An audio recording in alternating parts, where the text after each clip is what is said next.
આપત્તિના સમયમાં માણસ પોતાની જાત બતાવે છે અને માણસને માપવાનો આગવો ગજ એટલે આપત્તિ. એ આપત્તિના સમયમાં જ તમને ખબર પડે કોણ આપણા છે અને કોણ પારકા છે.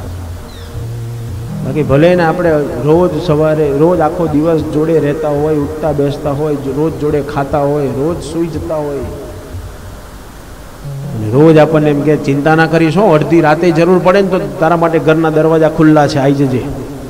પણ કોક દિવસ આપણને એની જરૂર પડે, અડધી રાત્રે નહીં, ભર બપોરે જઈને દરવાજો ખખડાઈએ ને તો ટાળા પાણીએ ખસ કાઢે આપણી. 5 મિનિટ મોડો પડ્યો ખાલી, બસ. જો 5 મિનિટ પહેલા આવી ગયો હોત ને તો તારું કામ થઈ જાય. માણસને માપવાનો આગવો ગજ એટલે આપત્તિ. આમ તો રોજ આપણને કહેતા હોય તારું જ છે, લઈ જજે, લઈ જજે, લઈ જજે. રોજ લેવાના છે, પણ કોક દિવસ ઇમરજન્સી હોય ને જરૂર પડે ને યાદ આવે, લાઈને મારો મિત્ર કહેતો હતો લઈ જજે, તારું જ છે. અને માગવા જઈએ ને તારે ખબર પડે. જો એને પ્રેમ હશે તમારામાં તો ચોક્કસ આપી દેશે.